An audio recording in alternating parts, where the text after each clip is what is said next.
I was assuming it would all work since it did 2 months ago when we were here for the primary election. Good evening, everyone. I'm Nancy Lockwood. I am one of the co-presidents for the League of Women Voters of Laramie here. My other co-president is Lynn Ipina. She's standing right over here. And I also help coordinate all the voter service activities for the elections, along with Judy Knight. I'd like to welcome everyone here tonight. And I'd also like to thank the Albany County Public Librarian Director, Ruth Troynak. I may have not quite got the name pronounced correctly there, and her staff for helping set up and with logistics for tonight's forum. Tonight we have with us our county commissioner candidates and the county officer candidates. We have county attorney. I might just even have you raise your hand so that I know who you are. We have the county attorney candidates, 2. We have county clerk, county assessor, county treasurer. Did Jennifer get here? No. No. We did have so our county coroner candidate is not here. County sheriff. And I know that the clerk of district court candidate who's running unopposed is not going to be here tonight. Janice Sexton, she had let me know that. Jerry Kennedy is also one of our candidates for county commissioner, and he had notified me that he had other commitments and couldn't be here as well. Before we get started, I will review some general election information and the forum procedures. Make sure, of course, that you've got your cell phones off or turned to silent. I think that's almost a no-brainer now. We don't even have to say that anymore as announcements. Recording, obviously, we're doing recording here, so any recording of others in the audience is not allowed. The forum will be videotaped here, and we will post it on our League of Women's website. And it's usually up, Matt, maybe 2 or 3 days after the forum, posted in there. On the back table, there should be brochures regarding the league, including membership brochures. If you really like what you're hearing tonight, like the forums, like our voter guide and such, and are interested in current issues and civic responsibility, you might want to consider joining us. We could always use more warm bodies and lots of help. In addition, there's some free copies of our last edition of the Wyoming State League publication, A Look at Wyoming Government, that provides information about our Wyoming government, including native lands. Candidates have also provided some information and literature about themselves, which is available on a back table as well. We usually have sample ballots, and I failed to get those. I was just making an assumption they wouldn't be ready, but they are. I should have done that too because we start voting tomorrow. The general election will be Tuesday, November 6th, with polling places open from 7 a.m. to 7 p.m. Or you can vote early by completing a ballot at the clerk's office or by requesting an absentee ballot from the clerk's office beginning September 21, which is tomorrow, through November 5. Election information can be obtained from the clerk's website or from the Wyoming Secretary of State's website. If you are not registered to vote or need to change your voter information, you can do so at the clerk's office through October 22. You'll need a picture ID, and you may also register to change your registration after October 22 through November 5 if you also cast a ballot at that time, an absentee ballot. So if you go in and register and ballot at the same time, you can do that clear through November 5. You can, of course, register or change your registration at your polling place on Election Day. If you have any special needs, voting accommodations and aids are available at each polling place and at the clerk's office. The election judges can assist you, and you can contact the clerk's office to make arrangements in advance for assistance. In addition to voting for elected officials during the general election, we also have 2 special taxes that will be voted on. We have the 1% general purposes tax, or it's often referred to as a 5th cent tax, and we also will be voting on a 4% lodging tax. And both of these taxes we've voted on before. They're currently in place. You're just voting again if we want to continue those taxes or not. And you vote for or against these. The ballot will also include voting on 4 judicial retentions. We have 2 district court judges in Court A and Court B, and we have 2 circuit court judges. The League is preparing flyers regarding the ballot issues. They will be pro-con flyers. We'll also prepare a flyer about the judicial retentions. But these, we don't take a position on these issues. They will just be informational. Like I said, we don't have the sample ballots. We do have the ward and precinct maps over here. So if you are interested in knowing where you're going to go to vote and what precinct you're in, you can check that out. Let's see. Our voter guide, we will be publishing the voter guide along with the Daily Boomerang on October 21. The voter guide will also be posted on our website, and there will be copies available at the Albany County Public Library here, at the Albany County Clerk's office, as well as other locations in town. And those are usually advanced copies before they come out from the Boomerang, and you can get it on our website as well. At this time, I'd like to give an opportunity for any other candidates that are here tonight but not involved in the races that are up front to very briefly, we've got a crowd, introduce themselves. So do we have other people running for races this year who'd like to stand up? I'm Erin O'Doherty. I'm running for Ward 3 City Council. I'm Victor Brzezinski, running for Ward 1 City Council. Brian Schuster, running for Ward 3 City Council. I'm Art Siegel, running for re-election on the Albany County Fire District.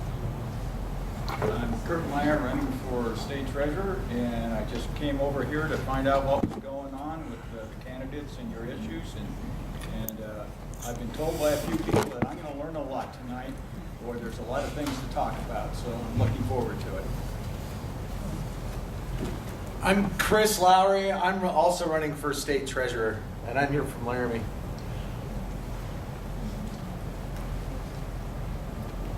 All right. Thank you all. At tonight's forum, questions for the candidates are to be written down and can be submitted at any time. There should be pencils and pads of paper in each row of seats. Raise your hand when you have a question, and one of our members will collect them and bring them up here to the front here to give to our moderator. Questions should be directed toward all candidates in a particular race, not towards a particular candidate. Each candidate will be given 90 seconds to respond to each question. We do have a timekeeper up front. There we go. And she will signal you by holding up a sign indicating the time remaining when you are approaching your time limit and at the conclusion of your time limit. Our moderator may edit questions for clarity and appropriateness and may ask further questions to help expand upon an issue. In addition, the moderator may also vary the allowed response time based on the complexity of the question and overall time constraints of the forum. And we will turn the last 20 or 30 minutes or so of the forum over for informal conversation between you, the audience, and our candidates. And the League would like to thank each candidate that's standing for office. And now I'm going to turn things over to our moderator and let our questions begin. Ann Alexander is our moderator tonight. She's the Vice Provost for Undergraduate Education and is an economist. And since moving to Wyoming 25 years ago, she's tried to focus her economic policy work on things that matter most to the state. She's also been an AAAS Fellow at the U.S. State Department and UW's International Programs Director because, as she stated, one of the things that matters most to Wyoming is being active participants in our global economy. So, Ann. Thank you. All right.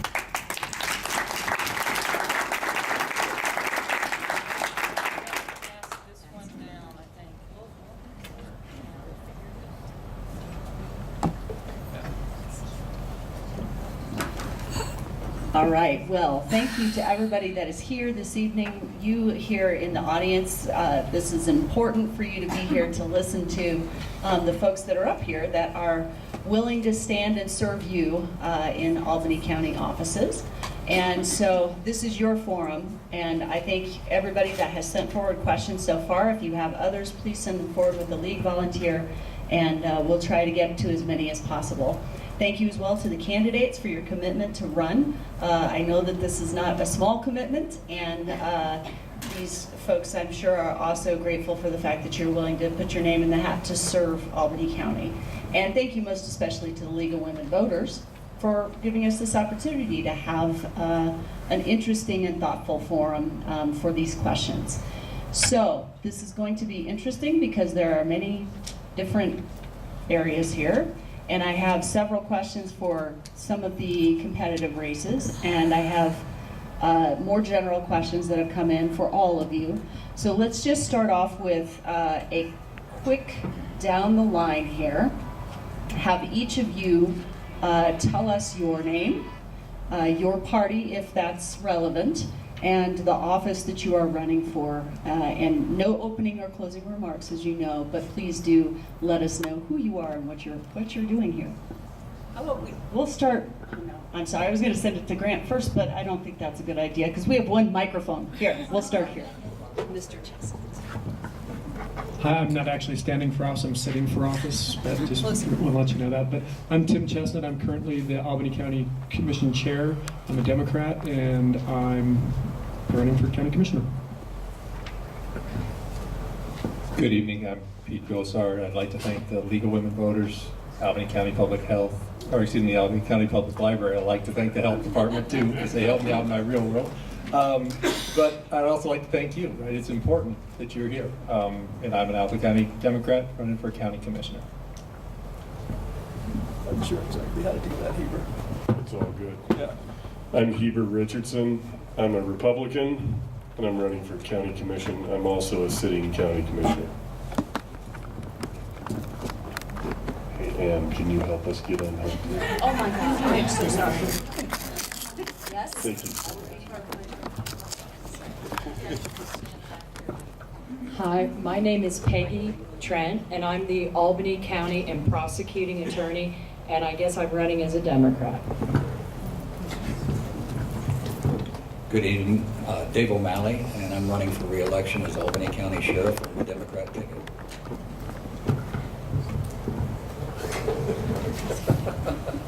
Tim Hale, I'm a Republican running for the Sheriff's position.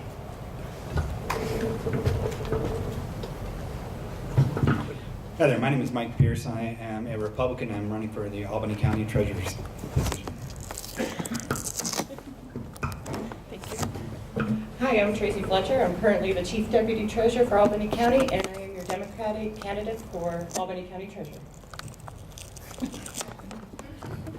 Good evening. I'm Jackie Gonzalez, running for re-election as your Albany County Clerk. I am a Democrat. Hi, my name's Grant Showaker. I am running for the Albany County Assessor's Office, and I am running under the Democratic ticket. Did everybody hear me? Okay, good. All right, let's leave the microphone down there and hope that I can use my large auditory professor voice. I'm going to ask a question that is relevant to all of you, so we will begin at the far stage right, your left, your candidate's left. How would you handle a disagreement with another elected official?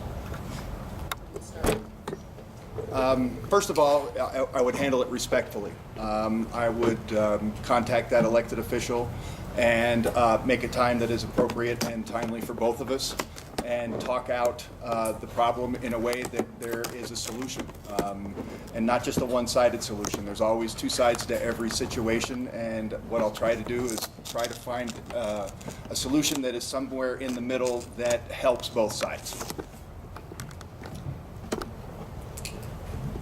In thinking about the question, I believe the best thing to do is to respect each other's opinion.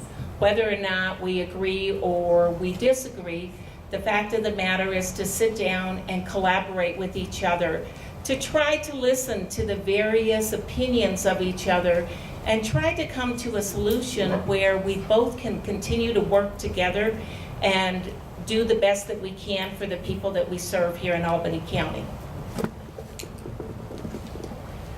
I would also echo what Jackie said about respecting other people's opinions. Everybody brings different things to the table with different experiences, and I think we could all sit down and discuss those differences and be able to work and move forward, because in my opinion, it's for the betterment of Albany County. It's not about me as a public official. It's not about necessarily maybe Jackie as a public official, but it's for the betterment of all the citizens and the employees of Albany County.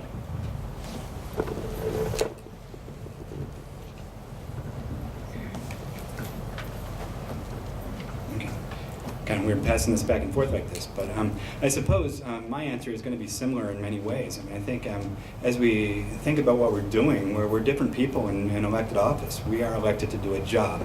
It's natural that we're going to have different opinions on how we do that. As we work through that, I think, as others have said, it's important to remember that we are here not to work for our benefit, but for yours, as the county. Now, certainly, I mean, there's going to be a lot of factors you got to take into how you address it. What's the issue? What's going on? But the bottom line is you got to have some patience and you got to have some ability to see the other side and work through the issue. I think talking is really what it's about, and we've got to be able to do that. Thank you.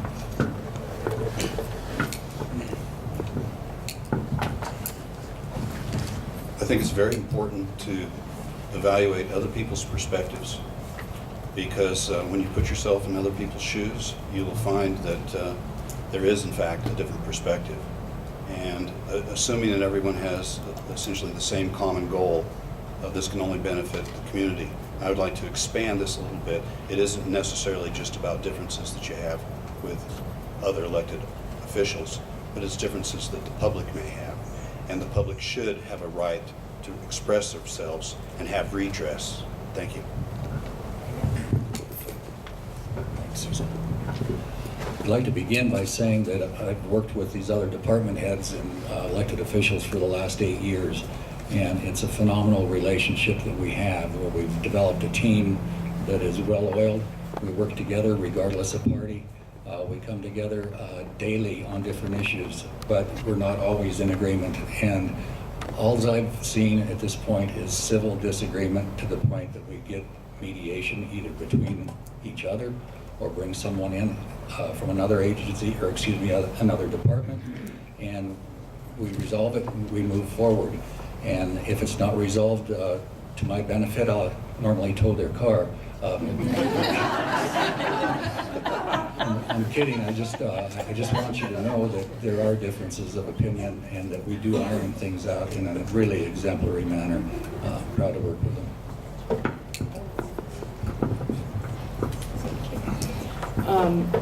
As elected officials, we are elected to various offices, so we come to the table with different perspectives for our own area that we are representing.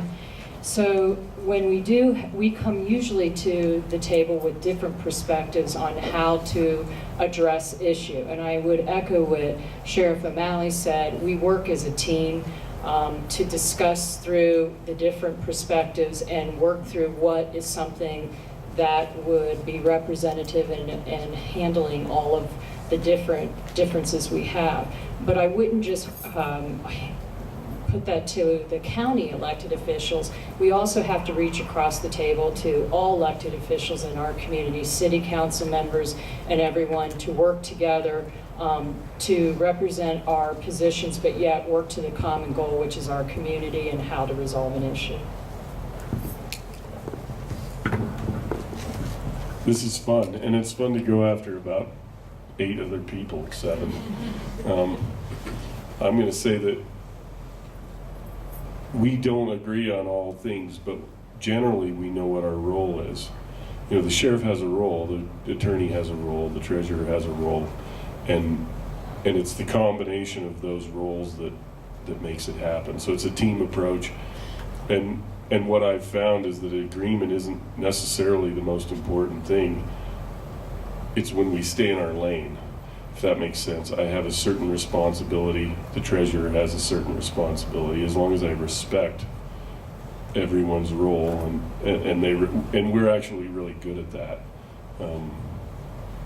Because we're peers. County commissioners are not the bosses, if that makes any sense. So we wind up with a really good collaborative environment, and it's pretty dynamic. It's good, and I really haven't ever seen disagreements come down to be personal. You know, it's not very hard to disagree about something of substance, but as long as you treat people with respect, it goes well, and we do that now.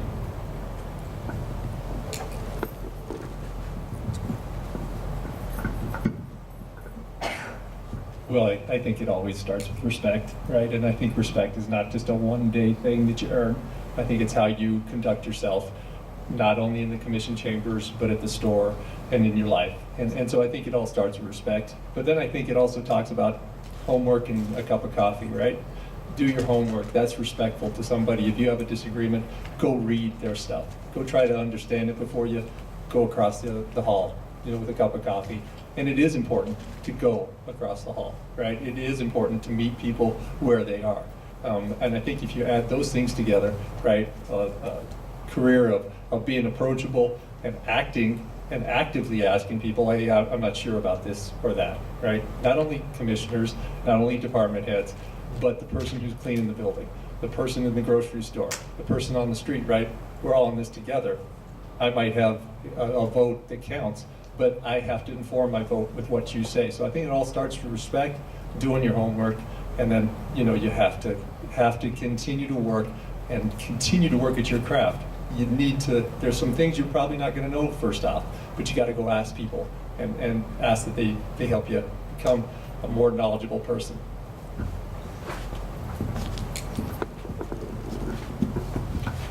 Yeah, it's tough to go last on this question because everyone's already said, what needs to be said. But it is about respect. It's about information. It's about working with people well. And I think in the time I've been a county commissioner, which is a long time, I worked with a lot of different people, both parties. That's one great thing. Even though these are partisan positions, it's not a partisan courthouse. When people get into the courthouse, they learn how to work problems out together. And I think it's about respect, about information, and it's one of my favorite quotes is, I never learned anything when I was talking. And it's about listening to other people and their ideas and respecting it and working together. All right, I'm going to ask this question for the Albany County Commissioner candidates. So the first 3 candidates at the table here. And it's kind of a mashup of a couple of questions, so bear with me and I'm happy to repeat it. What do you see as the primary issue differences between city and rural residents in the county? How do you work to not create rivalries between the city and county? And what are your criteria for making policy decisions when there's conflict between city and non-city rural residents in Albany County? I guess I don't really see that as an issue. I think as county commissioner, we're representing everyone in the county. The city, the county residents, whether you live right next to the city or you live 90 miles north here near Esterbrook. It's about working for the people that you're elected by, and all of the county people elect all of us. So it's about, I think one of the things that gets clouded is with the people who live right outside the city don't want city council to have something to say about their lives and what they do with their property and things like that. So it's trying to work the best way with planning and working to help the city grow and the county grow in a cooperative way. I think we work amazing with the city, and people don't see that. People, you see in the press that the city and the county don't get along, but what we see as the county commissioners are that the sheriff's office and the police department work amazingly well together. The city attorney and the county attorney work well together. The fire department and the REMA coordinator work well together. What is actually on the ground in the city and the county are working amazingly well together. What was the last part of the question, Lindsay? I'm sorry. Oh, that's perfectly all right. What are your criteria for making policy decisions when there is a conflict between city and non-city rural residents? I think it really is listening to what it is. I mean, we have issues all the time where, and it's going to change because House Bill 14 changed, or Senate File 14 changed, where the city has some say in the donut area, the 1 mile area around the city. What we need to do is not make that a conflict. Let the city grow, let the infrastructure be there, and because that's what's important to everyone. Well, thank you. I think this is a great question, right? Because I think there's maybe a misunderstanding that everybody in the city belongs in the county, right? We're all county residents. And so I think you start from there. I think there are 3 things that need to be done and need to be done better, or I wouldn't be sitting here running for election, right? I think the county commission needs to be more transparent, right? There is a reason this wasn't held on Tuesday at 9:30, right? We didn't want to just see the early readers from Linford Elementary here at this podium and being, because you have to have people be able to engage, right? You have to have the meetings at night. You just have to. There's a reason city council's at night. There's a reason that the school board's at night. There's a reason there's a play going on at the university tonight, right? At night. They don't hold them at 9:30. That's, and I hear from people who sit next to me on this dais that nobody really cares. Well, they're not going to the doors that I go to. It really does matter. It has to be transparent. You have to be collaborative, right? I live in a world with finite resources and the not-for-profits, right? We do things with other not-for-profits, and we cannot duplicate services because we can't afford to. It's all in the best interest of the client if we extend our services. And then the third thing is you have to really go out and hustle, right? You have to hustle for people. And you say, you know what, I'm not an expert, right? I'm working for a solution. I don't have an ideological bend here. I want a solution. I want a solution to the aquifer. I want a solution for the pilot hill. I'm not going to tell you what I want to hear. I'm going to say, where can we meet to find a solution, because that's what it's about.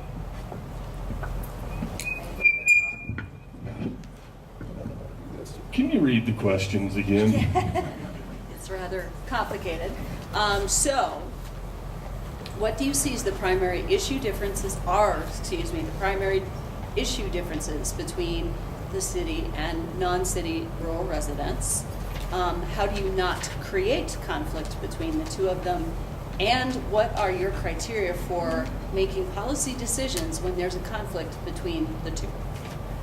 The interests of the two. I'm going to make sure I answer the questions that are asked. So the first one is how how do I avoid? What do you Just see read it the fast. the primary issue differences? The primary issue difference is that the city has home rule. They can, and the county, how we play, we're the little brother of the state, and our roles are defined by state statute in the legislature. So a lot of citizens expect us to do certain things that a municipality might do, but we cannot if the state statutes don't allow it. So a lot of it has to do with sort of miscommunication of what the roles are. The way that I generally try to avoid conflicts is by staying in my lane, by knowing what I'm allowed to do and not allowed to do, and being disciplined enough to stay in my lane as a commissioner. I've made it a point not to lecture the city when they're doing things that they're supposed to do in their own space. There are some places where we need to collaborate and don't as well as we should. Usually it's related to planning and extraterritorial issues, and it generally is related to different interpretations of the legalities of those things. On my side as a commissioner, I make sure that I know what the legislature intended. And I can't always account for my compatriots at the city, what they have a different opinion of those things, so it gets a little bit tricky. All right. Next question directed to our county attorney candidate. What do you feel is the county attorney's most important duty within their role, and why? In Laramie, we know the county attorney's office actually has a dual role.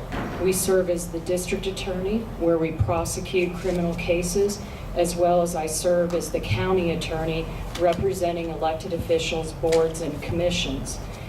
In that same capacity, it is important as the county and the elected official for the county attorney's office to be the administrator of the actual operation of the office. So the important part is both, being the DA, representing the prosecution, seeing that we're bringing cases forward and to the fullest, and victims are getting the respect they deserve as they go through the process, as well as making sure I give solid legal advice to the elected officials, the boards, and the commission. All right. Our next question will go toward our sheriff candidates, county sheriff candidates. I'm going to put a couple together here. because there are a number for you too. What experience and qualifications do you have that qualify you for the position of sheriff? And explain your law enforcement philosophy. Yes, I graduated from the University of Wyoming with a degree in social work in 1973, and shortly thereafter I started with the Laramie Police Department January 2nd in 1974. I spent 30 years, 5 months, and 28 days with the Laramie Police Department, and I worked through the ranks, eventually retiring as Chief of Police in 2004. After that, I ran for City Council at large and was elected to a 4-year term. 2 of those years were as Vice Mayor. Then my wife and I got into some private business and did some other things, and then I worked for the county planning office for 2 years while I was preparing to run for the office of sheriff after I'd been asked to consider doing so. I've been your sheriff for the last 8 years. Of those 8 years, I had 1 year as the vice president of the Wyoming Sheriff's Association, and I served as president for 2 of those years. I'm a member of the Wyoming Association of Sheriffs and Chiefs of Police, the National Sheriff's Association, the Western States Association of Sheriffs. I was appointed by Governor Meade to be a member of the Peace Officer Standard and Training Commission, and I was elected by the chiefs and the sheriffs of the state to be on the Wyoming Law Enforcement Academy Advisory Board. It's a nearly 40-year career, and I wouldn't change anything about it. Thank you.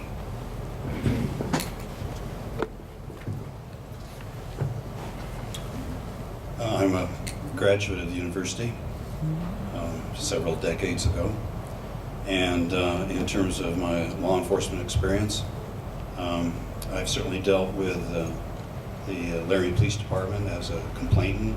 I've dealt with the Sheriff's Department as a complainant. I'll admit that this position, if I'm successful, will be a learning curve in respect to law enforcement. Currently, I am not a certified police officer or law enforcement officer.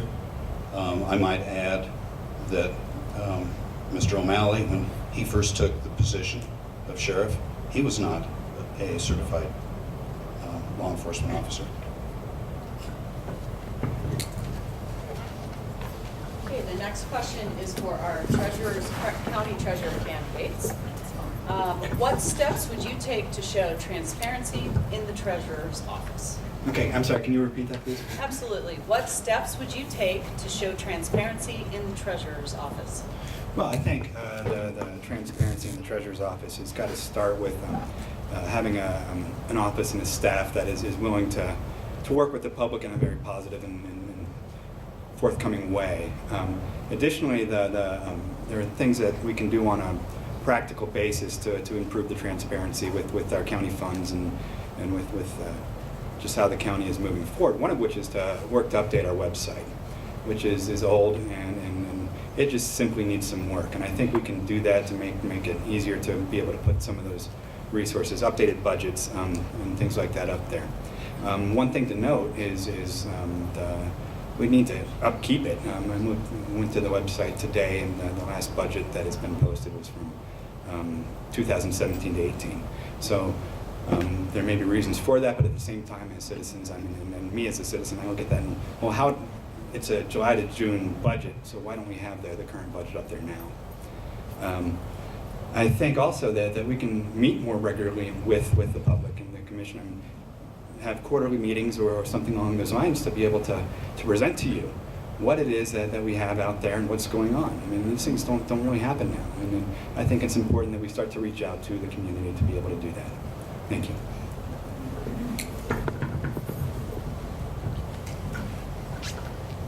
What I would do to improve the transparency of the Albany County Treasurer's Office is to continue to grow our services with OpenGov.com.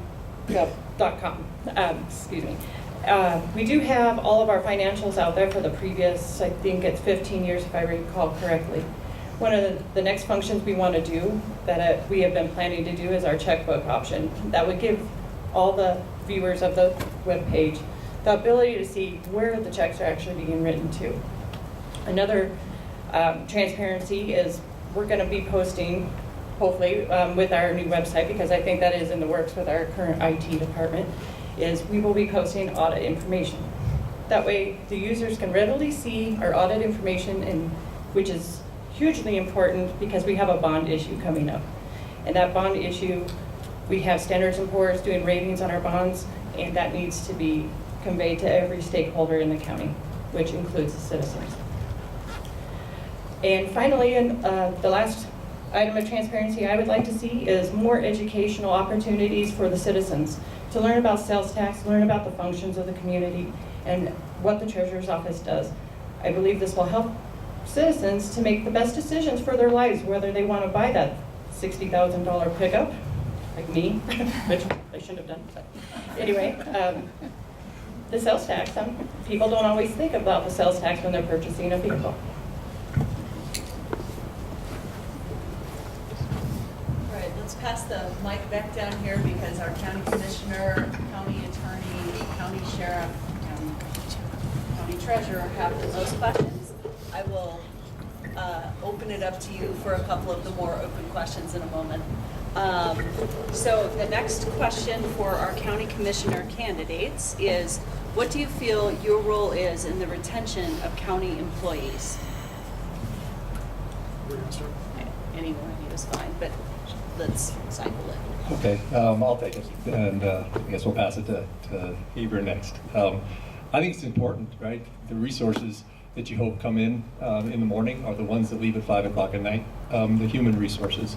And I think you've seen an exodus in the last few years of that human capital. We have whole departments with just one person that have been there for 20, 25 years. What happens when that person needs to retire? Where does that learning go? You have to make it important, right? You have to trust your program heads. You see them in front of you, right? They're an amazing group of people. You say, what do you need to be successful? And then you trust them.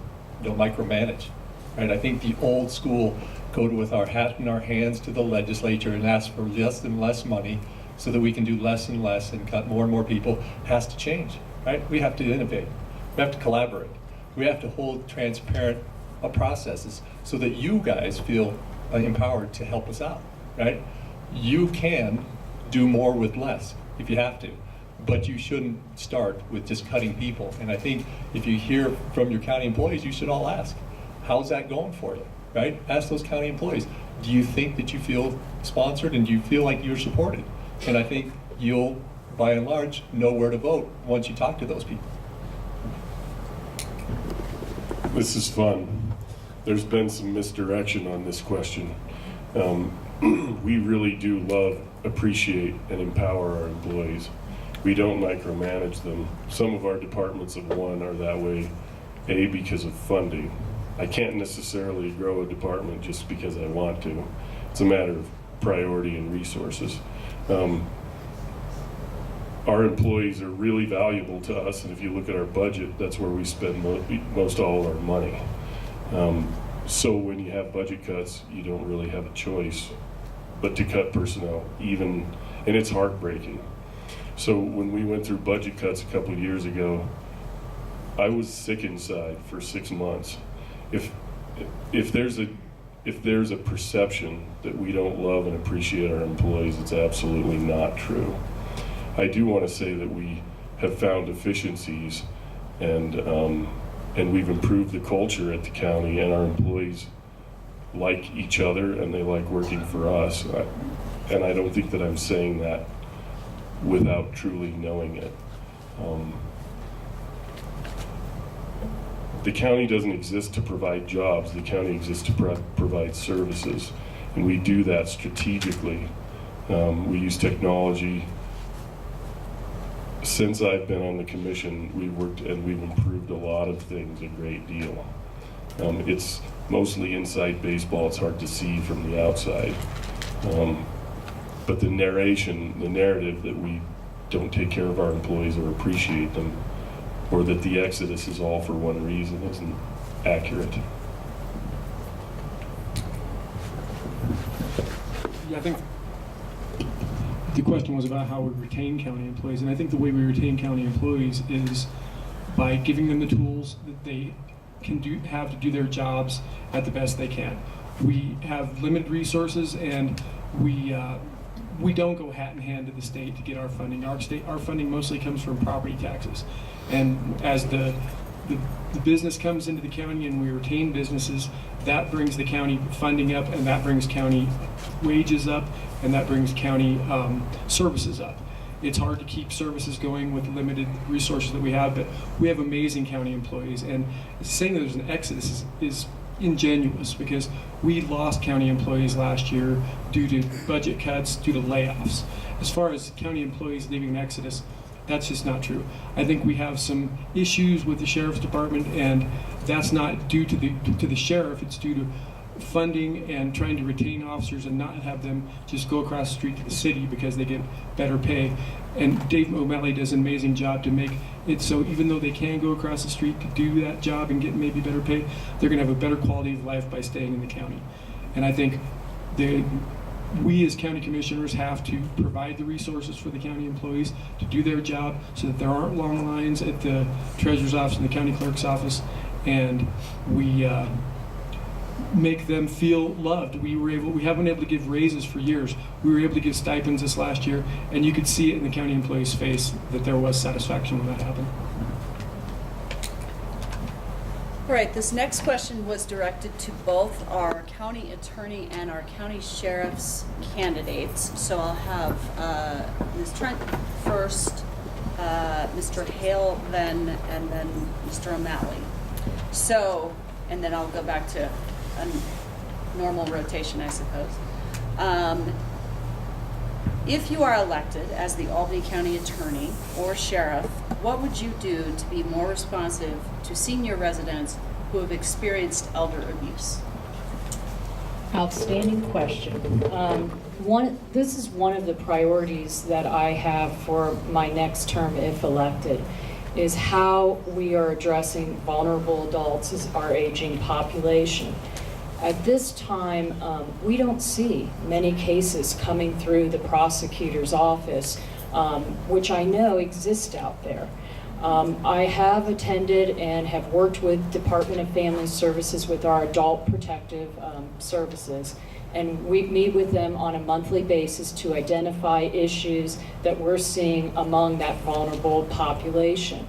At this point in my next term, if elected, it's my intent to start establishing protocols and having training and education. Right now, I think that's the main issue, is education. The first of this year, the Governor's Council, through a committee, came together to examine this issue within our state and changed a lot of the laws that pertain to elderly as to power of attorneys and along those lines of vulnerable adult. So at this point, we need to be educating the community, reaching out, trying to establish those protocols and how we handle it. When we do get the investigations, these are very difficult cases to prosecute. A lot of them involve family members, and how we handle it and how we approach it. At this point, I am committed in my next term, if elected, to work on a process to establish effective prosecution in this area.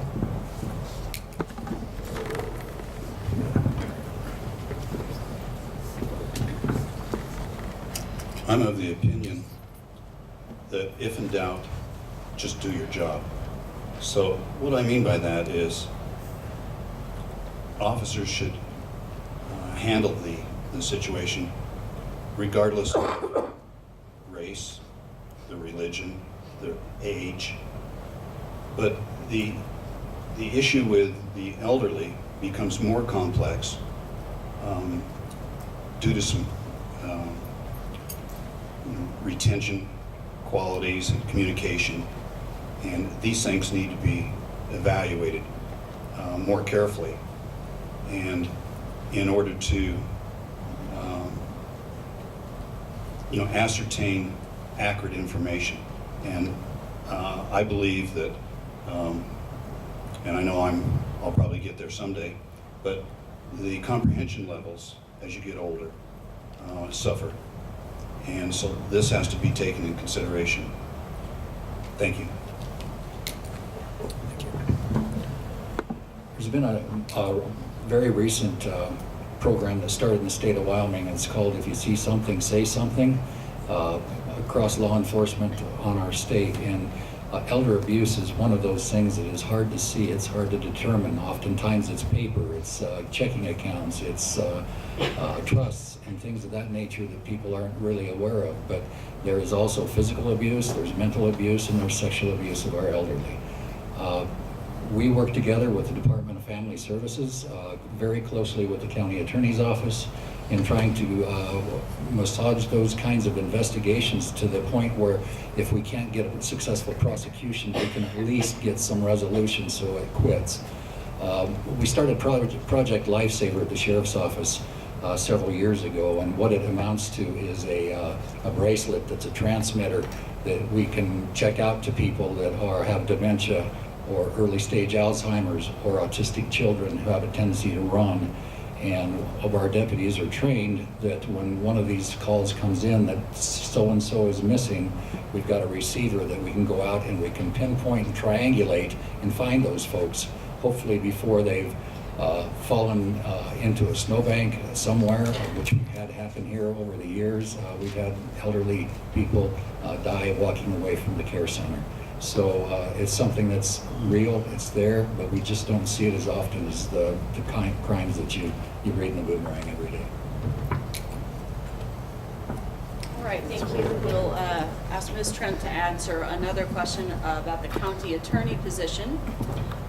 What are your views on civil asset forfeiture law as they pertain to the county and to Wyoming? Good question. Civil forfeitures in the state of Wyoming are handled by the Attorney General's office, not by my office. And so those forfeitures, if they are able let me explain what a forfeiture is first. So when we have a criminal prosecution of a case and there's drug related or something related of a criminal case of that nature, we can seize assets or any item that was used during the course of that criminal transaction or what have you. And from there, those assets can be sold, and a portion goes back to the arresting agency or investigating agency, and the other portion goes to fund the continuation of criminal, what we do in prosecution. So at this point, that's handled by the Attorney General's office. I think it's wonderful that it's handled by the state. From my previous experience in other states in this area, we actually would have a file we were prosecuting, and on it, it would say forfeiture. Well, let me tell you, you know what you're going to want to do is try and plea bargain the case to get that conviction in order to get that asset, which brought money back to your office to prosecute. So I think the current process we have in our state is outstanding. It's done through the actual Attorney General. My office isn't looking at the assets, although we may know that there's money seized, $10,000 or that, and that may be seized to go forward, but right now that process is not handled by my office. All right, we have so many questions for the sheriffs. I'm just plowing them together and asking Mr. O'Malley, Mr. Hale another question. And these are kind of collapsed, so feel free to approach it however you wish. What standard will you use in hiring future deputies, and how will you make your office more transparent? We use the same standard, basically, that the Wyoming Law Enforcement Academy uses. We test twice a year. We advertise at least 3 times before testing. It starts out with a physical fitness test. If you fail it, you're out. You don't go any further. If you get through the physical fitness portion of that, then we do a written test. You have to score 70% or higher on that to move on. If you don't, you're out until the next testing session. I've had deputies test 3 or 4 times before they've got to a position where I could hire them, but they're still really, really good. And then if they get through the written test, they go to an oral board that is normally a group of 5 to 6 law enforcement and civilians that ask a series of questions, and they're gauged on law enforcement background related types of issues. Then they provide me with a list, 1 through 5. If 5 are recommended for hire, 1 for 8. If there's 8 recommended for hire, and then they go through an additional background investigation process, a psychological examination with Dr. Medoff in Fort Collins. They do a physical exam here, and they do a final interview with myself and the undersheriff prior to giving a conditional offer of appointment. I believe that our office is extremely transparent. I can't think of anything that I would change in that regard. We work extremely well with our local media outlets as well as the media outlets around the state and the region.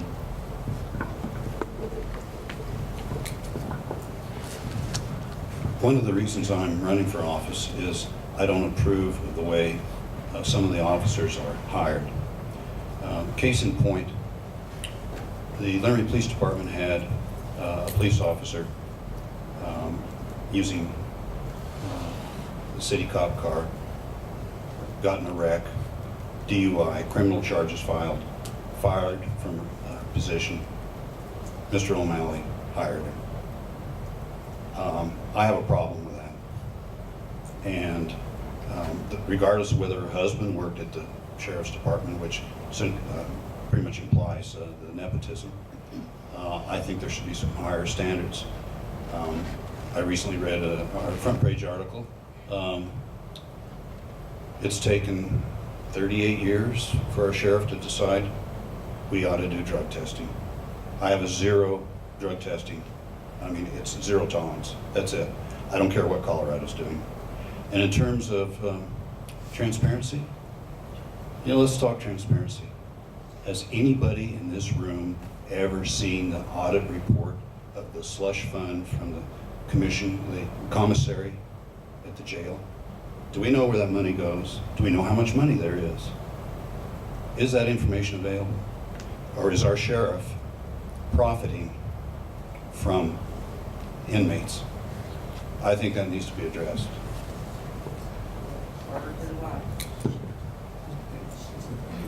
Okay. Mrs. Alexander? Pardon? Yeah, I was of the opinion that, or the thought process that these weren't to be directed towards any one individual.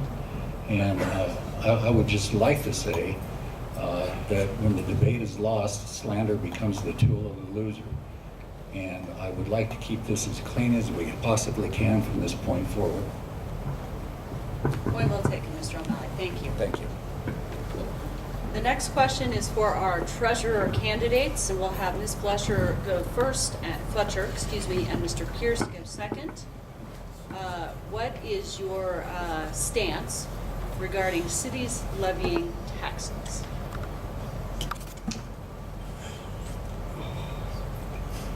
I guess if the city felt they wanted to levy taxes, I haven't thought about this before, honestly.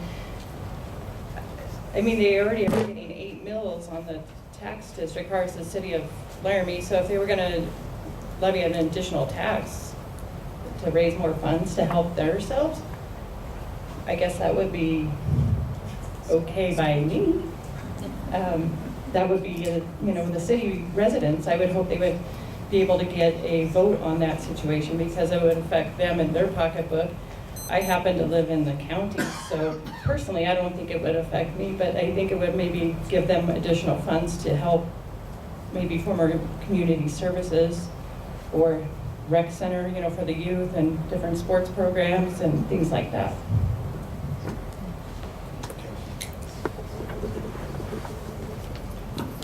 So what is my opinion on a city being able to levy taxes? I mean, I suppose that's kind of an irrelevant question for the position of a county treasurer here, but given that the city of Laramie is within and those funds might affect our budget, I think that my opinion is cities and anywhere really should use taxation as a last resort for raising revenue. I think that the city or the county needs to go through every single possibility to cut the budget and to use those funds more efficiently and to make the most out of what we have before we start considering taxes.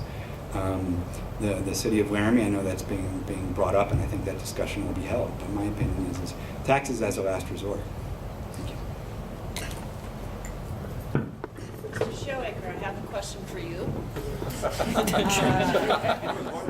Specifically for the assessor position.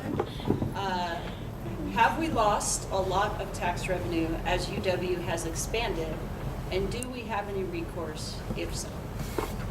With the expansions that they had, they are already on university property, which was already exempt. So these particular properties, as you know, the Mike Enzi building and such like that, this was already university property at that particular point. You know, are we losing taxes? Yes, because what's happening is they are expanding north. They're purchasing houses. As they purchase houses, and they demolition the property and start doing that, yes, there is a tax loss. By percentage, is it huge? No, it is noticeable. But it is not something that is crippling the county or the city or anybody like that at this particular point. We are, as a county, if not the biggest, one of the biggest exempt property counties in the state. Between Forest Service, state, university, that everything, local. There's an incredible amount of acreage. There's 750,000 acres of exempt property between BLM, state, Forest Service, etc. Now I know in the Forest Service we do get PILT money, but if you compare that to the possibility of what we would get on a market, it's roughly 20% or less. So at this particular point, what's happened with the university, yes, we are seeing small amounts, but no, it isn't so large that it is affecting the services in any way, shape, or form. Now, I must ask you all to pass the thing all the way down. Ms. Gonzalez, I apologize, I don't have a question for you just yet, but I will ask it as I get them. So for the commissioner candidates, Mr. Richardson will go first, then Mr. Chestnut, then Mr. Gosar. What is your position in regards to the rails and fencing on the west side of the new Harney Viaduct, which is in unfinished condition? Have you an opinion? Personally, gosh, in this forum, I don't know if my opinion matters. That's a YDOT thing and a city thing. I mean, as a county commissioner who's a citizen, it'd be nice to see it all get done, but I'm not familiar enough with the process to know why it isn't and who's supposed to pay and what. So it's an odd question for this forum, actually. It is perhaps being asked because there are also city council candidates in the room who people might wish to send messages to. I did not ask this question. However, That's fun. As for the city's relationship with YDOT and how all that goes, it ain't over till it's over. I mean, nobody's called that project done, so I don't really know why that is. Maybe they're just not done.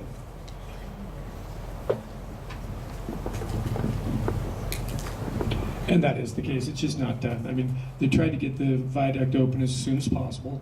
The viaduct itself was done early, a month early, saved the city a lot of money. But as far as the fencing goes, and as far the Union Pacific Railroad goes, and with the old viaduct especially, one thing you learn when you become a county commissioner is the federal government has a lot of power, but if the Union Pacific Railroad doesn't want you doing it, you ain't doing it. And that's why that old viaduct's not down, and that's why a lot of the fencing along the railroad tracks aren't done.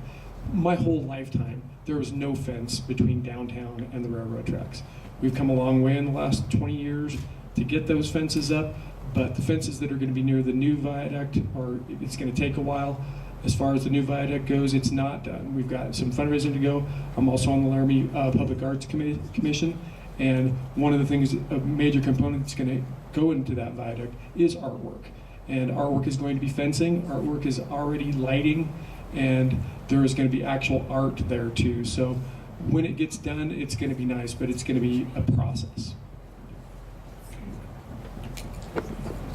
Well, I agree with Heber and Tim. I don't know that I have much of an opinion as a former worker of YDOT. Long time ago. I guess we'll see when they get done, right?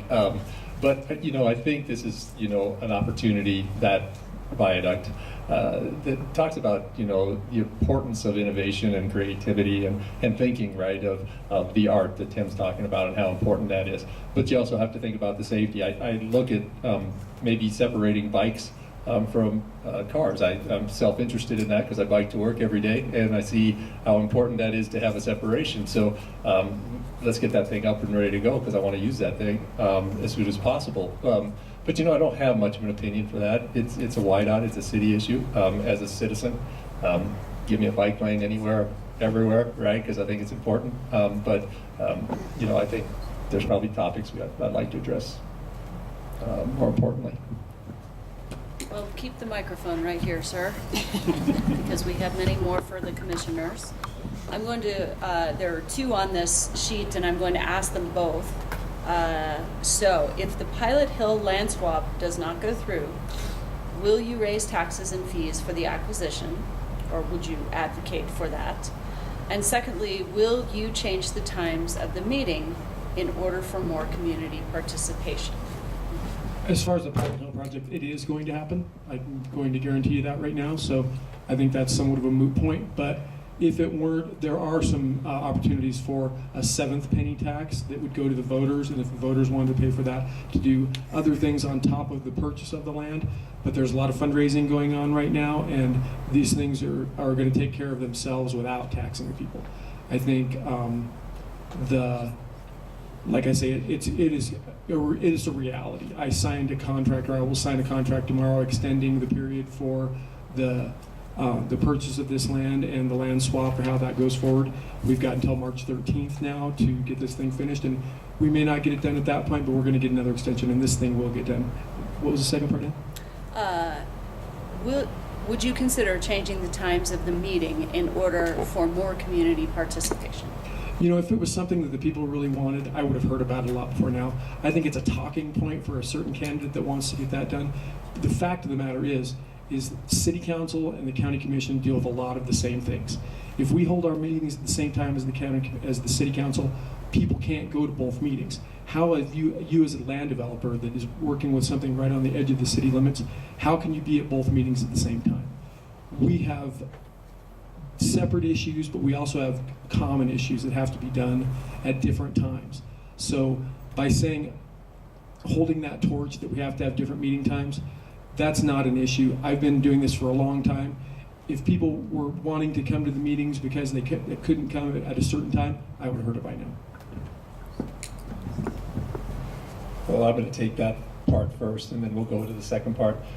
I guess the League of Women Voters is wrong to hold their meeting from 7 to 9, right? Because you guys should have held it at 10:30 or 9:30 on a Tuesday morning, right? Because that's when most people come. That's when most people don't work. That's really difficult to listen to, right? It's unbelievable to listen to. When you hear candidates, both of them, right, who said that they had to hold it at Tuesday at 9:30, right? Have to have a Tuesday at 9. That's not what the statute says. That's not what it says at all. We can change the meeting to Sunday at 1:30 if you want to, right? As long as the county resolves to do that, as the commission resolves.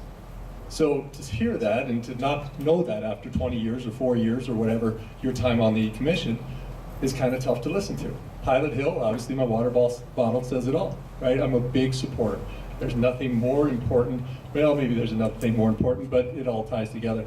The Pilot Hill is an important thing not only for the open space, not only for the recreation opportunities, but here's an opportunity to protect 13% of the aquifer. We're all sitting up here drinking the contents of that aquifer, right? It's important.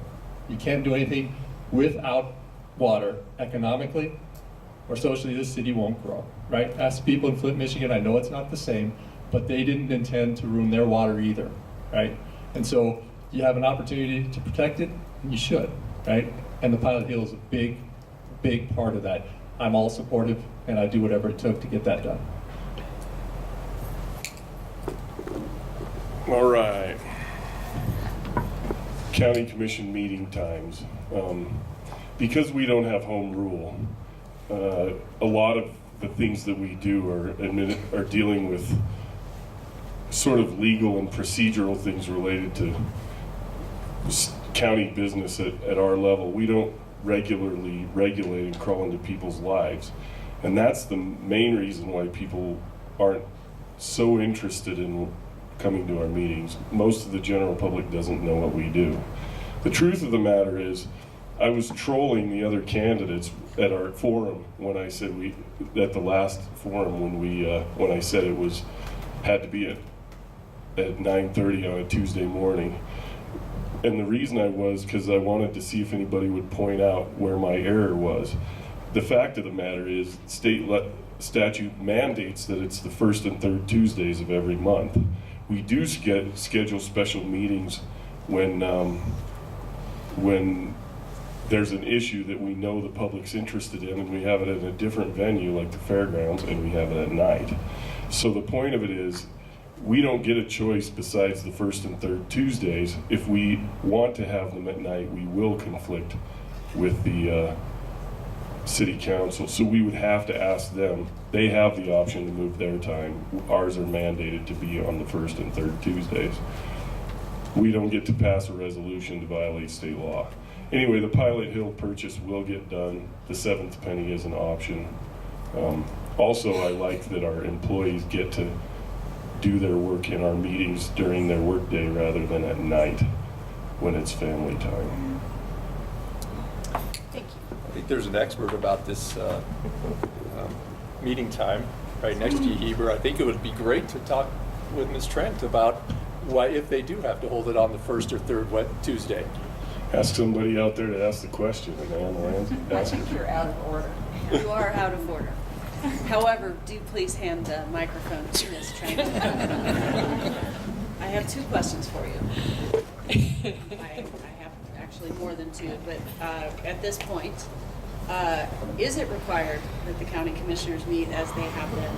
And second of all, this is longer and more complicated, and I am not a lawyer, so I do not know the veracity of this statement, but I trust that it is, you will point it out if it's not true. Most states have statutes of limitations for various types of crimes and subsequent criminal prosecution.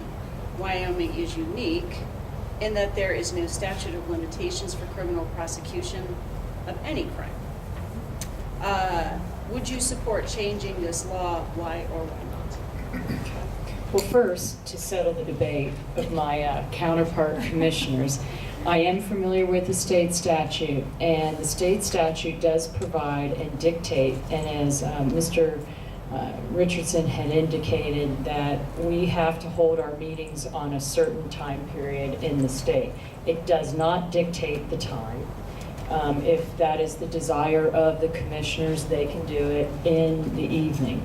The only issue is, I think, traditionally, which doesn't mean it's right, throughout the state of Wyoming, I know county commissioners do hold their meetings during the day, but there's nothing preventing them statutorily to move it to the night.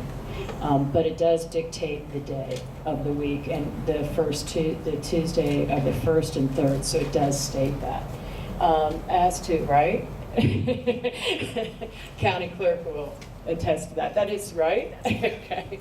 But as to the other part of this question of statute of limitations, with the statute of limitations, as that is correct, whoever asked the question, there are no statute of limitations here in the state of Wyoming. I have worked in a jurisdiction where we do have limitations. I will tell you that from my experience in our office right now, the crimes that come forward with what we traditionally see in other states is consistent with prosecution right now. Namely homicide, generally in any, see, that wasn't fair.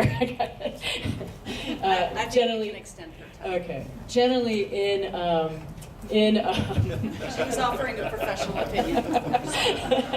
Generally, in other states, homicide is considered one that there is no statute of limitations. So we see that right now, and those are the cases, the cold cases that come forward. Sexual assaults, there are limitations. Generally speaking, we do see those come forward with what I have seen traditionally in other states for limitations. So although we don't have statute of limitations, by nature of the crime investigation, what comes forward, it's pretty much consistent in what I'm seeing statewide. If we were to come forward with statute of limitations, maybe for drugs cases, that may help us with the volume of drug cases, which no one's asked that question of what we're seeing in our office.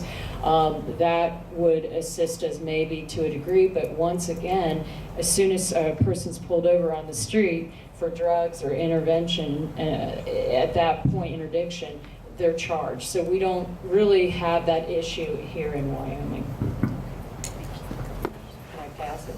Yes. Down to the clerk now? Down to the sheriff's office candidates. However, would Ms. Gonzalez like to give a professional opinion? Do you want to give a professional opinion? Not at this time. All right. All right, so I have, we are running low on time, so I want to get to as many of these as possible, so I'm going to, again, collapse a couple of questions for the county commissioner or county sheriff candidates. One is, what is the salary of the sheriff, and do you believe it is sufficient? And secondly, and this might be a question for anybody else as well, do you support term limits for this office? And we could ask it of anybody else for any office. First, addressing the term limits. I believe term limits are good. I think without term limits, you get career politicians that have been there for 40 years nearly. In terms of the salary, I'm a little confused on the salary. It's been stated that it's $85,000. I believe the commissioners should look at this a little harder, and it should be more defined. Is it $85,000? Plus you get a $70,000 Tahoe that you can use for personal use and fill it up with the county's gas that you and I pay for and run personal errands. Those are things that I think need to be looked at. Is it a freebie that you get to eat at the detention center, your meals for free? When you start adding these things up, it becomes quite a benefit on top of the $85,000. So I'm not certain where this stands, and I know a couple years ago we had a county attorney that was had criminal charges filed on him for using a county camera. So if what's good for the goose is good for the gander. Thank you.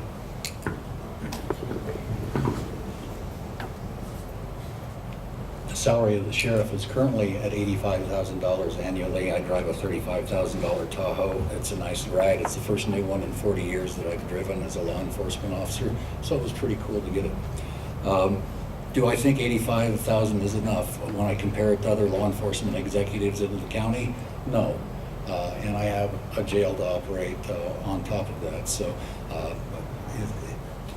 is $85,000 sufficient? Yes. I love the job. I love doing the job. So I'm not going to complain. Term limits for true politicians, I think, is a good thing. I think it would be a good thing in our nation's capital.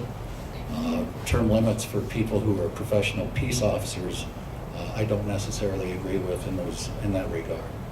Thank you.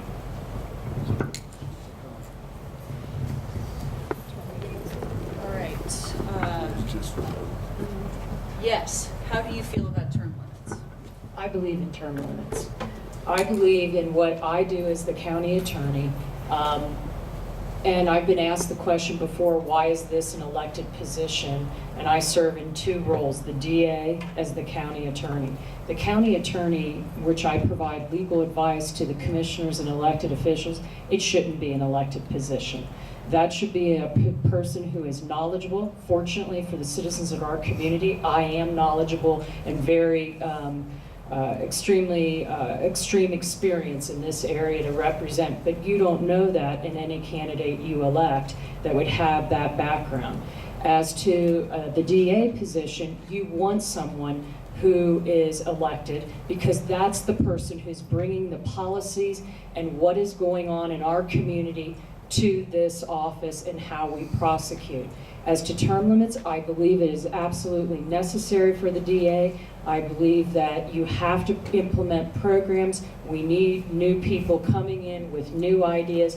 This is not a job. This is a process in which I am trying to ensure that we are hearing what the people want in our community in order to bring programs or to handle what we're doing. We've had people in this position, I believe my predecessor, who Mr. Hale talked about, who was theft in office. What I inherited from him is not acceptable. And the public did not know what was going on in that office to know how much I've had to clean up. So to me, it was important that we do have that turnover and we have checks and balances in what we do. Thank you. Does anyone down at the treasurer or assessor, any opinion that you would like to offer? On term limits? Yes. No, I don't think so.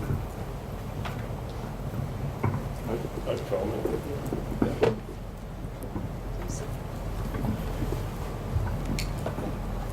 My own opinion is yes. I believe in term limits. It's really a question for the legislature. I don't intend to be a career politician. The longer you serve in a role, the more glaring your weaknesses are. Your strengths can work for a while, and after that, the only thing left is weaknesses. So I intend to go back to my family and have dinner with my wife and kids at some point here, but I'm ready to do another term and take on some things. So we have some unfinished business. I'm going to ask the next question for the county commissioner candidates. And can I handle that one too? Oh, absolutely. Okay. I'm sorry. I didn't realize you were. It's an awkward position because I haven't been elected, right? So, but just so you know where I stand, I agree with term limits. I think at some point you're out of brand new ideas and you need a new person to come in and move the ball, right? You need somebody to have a brand new, fresh perspective. And so I'm personally, whether the legislature dictates it or not, I'll certainly have term limits, right? And so I think 2 is a reasonable amount of time to have the experience, and then also have the time, you know it's time to go, right? And it's time to find exit day. I think with term limits, I don't think it's a one-size-fits-all thing. I think there are professional jobs in the county that I don't think should have term limits. I think, number one, the county clerk is a position that no one in here knows what Jackie Gonzalez does with her job. It's not just the clerk. It's running elections. It's running, the land office. It's running, and there's a really good thing about institutional knowledge. It helps in professional positions like the clerk, the treasurer, the assessor. As far as county commissioners, I believe yes, there should be term limits. Thank you. Hold on to that microphone. Mr. Gosar, hold on to it. Another one that I'm going to collapse in the interest of time. One of our remaining questions has to do with the world-class, in the words of the questioner, world-class renewable energy resources that are in the county. How could the county tap into that? And secondly, a question that's unrelated, but I think is an interesting one as well. There was recently a transportation summit in the county. The person who asked the question said it was very productive, and they want to know if you attended, all of you, and if not, would you like to talk to them about the results of that at the end of the time that we had together? It was a community forum. Okay. Thank you for the question. This is a timely question. So tomorrow, we dedicate a solar array at the downtown clinic that provides 98, maybe 99% of our renewable energy. Our electricity is going to be powered by the sun, right? 280 days or more of sunshine here in Laramie. This is a conversation that we need to have as a community. We are not blessed with coal and natural gas and all those big high-priced tax-paying items. But what we do have is ingenuity here. We have at university, both within and without it, with a bunch of people who can move this ball, right? We can do it at the downtown clinic, get a free healthcare clinic, it can be done at the county, and it can be done without raising people's taxes. You can do community solar, and you can offset that money that you're spending on electricity, and you can put it into salaries, you can put it into services. So that is timely, and you're all invited 10 a.m. tomorrow at the downtown clinic. Can I get the second part, please? Yeah. The second part is with respect to a community transportation summit that was held recently, and they asked, were you there?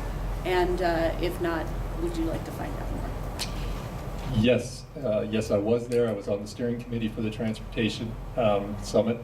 I think that people in the not-for-profit world will recognize the transportation issue that exists in Laramie and in the county for folks, whether it's finding something to eat, getting health care, or seeing a specialist. There just is not that many options available, and they are not that affordable. That summit was an amazing thing because it brought together non-for-profits, government agencies, and I think it has a real opportunity to have a big discussion about a big problem in Albany County.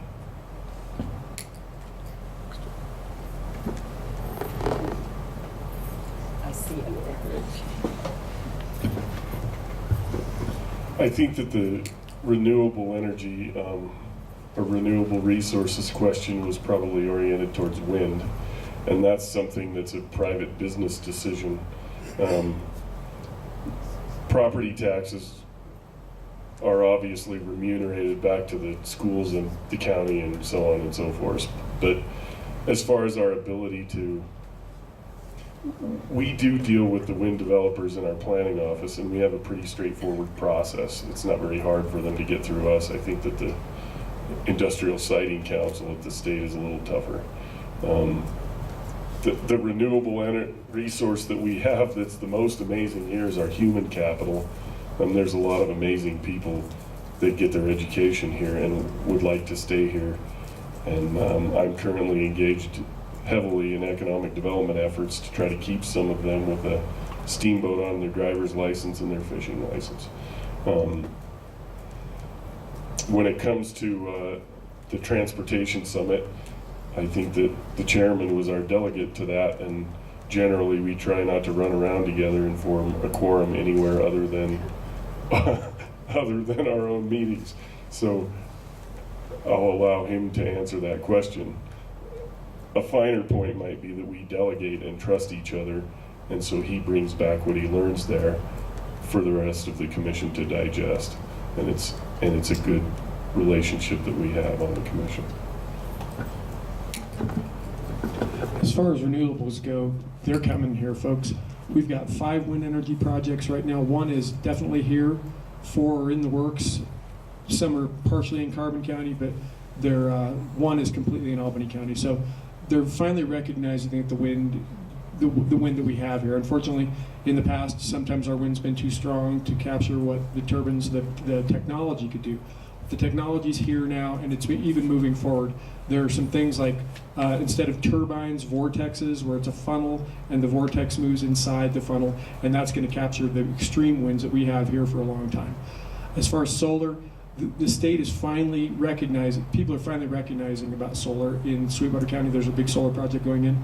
We have, as Pete said earlier, he said 280, but I believe it's more than 300 sunny days a year here.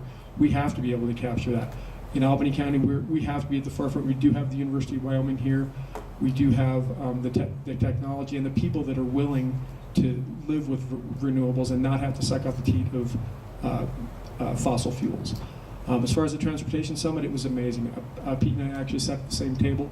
Some amazing ideas came out of it. We all recognize that what we've got here is not enough. We don't have north and south routes. Those are some of the problems that people were trying to tackle in it. And a lot of it comes down to money, but one of the things that I talked to the county attorney about a few days ago, we have, the strange thing about the county commission is when transportation dollars came down, well, I'm done, but I can talk to you afterwards a bit more about that, the county's role. Thank you. Yeah, keep it there. This is our last question because it is 8:30, and I would like to offer everybody an opportunity to ask this. This was a question potentially from a League of Women Voters member, so I would like to respect the fact that this was asked. The League of Women Voters has created a voluntary pledge for campaign conduct. Are you aware of it, and would you be interested in taking that pledge? Why or why not? I am not aware of it, but I would be. I think, depending on what it says, I think it's interesting. A lot of times when you make pledges, one of the things I think that's really hamstrung the state of Wyoming is the pledge to not raise taxes at the state level. And there's a lot of people that have made that pledge, and that's the last time the legislature met. Not one tax raising bill made it even out of committee. So I'd have to see what it says before I'd be willing to actually make the pledge. But I think anything that the League of Women Voters is doing is not heavy-handed, and it's well balanced. You are unfortunately at a disadvantage. Mrs. Simpson is now handing it out. Well, that's great. Susan's always been against me ever since I've been county commissioner. It's coming. But what was the second part? What was the second part of the question? You've more or less answered it, but perhaps you would like, we may all read it together. It's the principles of campaign integrity. So Wyoming League of Women Voters believes campaigns for public office should be conducted in a way that enables voters to be fully and accurately informed, and the 5 principles that help achieve that are: candidates will defend the right of every Wyoming voter to full and equal participation in the electoral process. Candidates will conduct honest and open campaigns, stating the sources of facts used in their campaigns. Candidates will stick to the campaign issues in statements, debates, advertisements, and news releases. They will not permit use of character defamation or other attacks on opponents' personal or family lives. Candidates will disavow assertions that misrepresent, distort, or otherwise falsify the facts. And candidates will publicly reject actions by supporters that violate these principles. So, I hereby pledge to do so. I'm not sure it's a pledge so much as a campaign integrity. I'm pledging anyway. That's what the question said, so I thank you for that. Yeah, I'd like to thank the League of Women Voters and all of you, Public Library, for hosting this and coming out, right? It's a Thursday night, and there's many things to do in Laramie, but you took the time, and I think that's what democracy requires, certainly, right? It should be about the issues. We've had some disagreements up here today in the county commission race, right?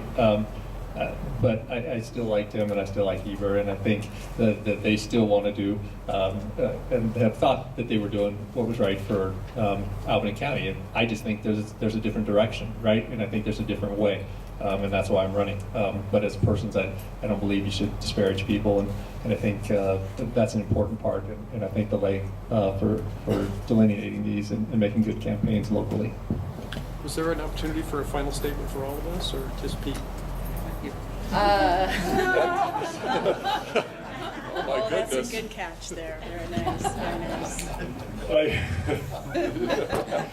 I had read this because I get some really nice emails from the League of Women Voters, and I appreciate you for that. You're very helpful, and I appreciate it. This is an easy thing, and the nice thing about Wyoming politics is it's pretty genteel anyway, and we're good at sticking to the issues. The governor's race was a little rough this year, but as far as local races, this isn't hard to do at all, and I've always campaigned this way, so it won't be tough. Weren't there more than one question? Didn't you have another question besides that? They have created the voluntary pledge. Are you aware of it, and would you be interested in Yes, taking yes. This is easy. Yes, I would sign the voluntary pledge. I was aware of this. This was contained within our packets of information about the form, and in the questionnaire you provided this pledge to us, so I read through it. I think it's a very well thought out pledge, and I'm appreciative that you do have this and are inquiring of us of whether we would take this pledge. As a candidate and running for office, it can be difficult for people to keep to the issues of our offices as opposed to attacking us personally. But I think it's important that this be disseminated and that we do take it seriously in what's outlined. So yes, I would voluntarily sign it. Without exception, and the people that I've worked with in the county building, after reading this for the third time, that's the way we roll anyway. I'm collecting. I'd like to take this opportunity to thank the library for offering a meeting place and the League of Women Voters to conduct this forum. I think there's probably room for improvement, but right now this is the best we have. In terms of the specifics on this campaign integrity, I believe that the integrity should be there with or without that. I think it's somewhat unnecessary, and I would hope that our voters would be astute enough to look at issues regardless of what some sort of pledge that they had given. Thank you.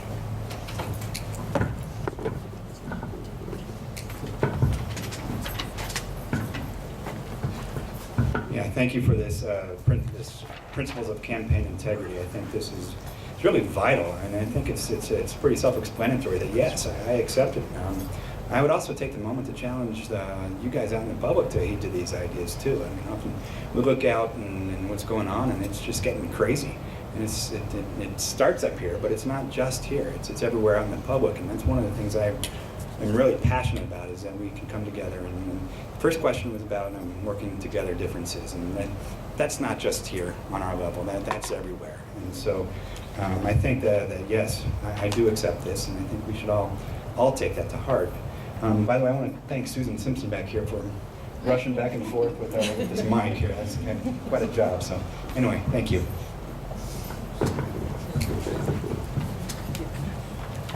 I just would like to say I wholeheartedly agree to this pledge. I want to earn everyone's vote based on my abilities, my skills, my knowledge, and what I could do and what I would like to do for Albany County. I don't want to win this election based on how good I can put Mike down, because I don't have anything to say bad about him. I've worked with him through the office in the past. I don't know if you've seen us earlier, we're chatting, joking around. I think integrity is the one thing you can't buy. You can be poor, you can be rich, you can be a woman, a man. Integrity is something everybody can have, and I hope I live up to everybody's standards of integrity. I do vow to the principles for campaign integrity and want to lead by example. I believe it's very, very important, and if we can't lead, then we don't have followers. And not only do we want followers, we want leaders to come and join and lead with us. Thank you for attending tonight and for the opportunity, and for the future forums that the League puts on, because this is a lot of work and it's a way to inform the community. So thank you for being here.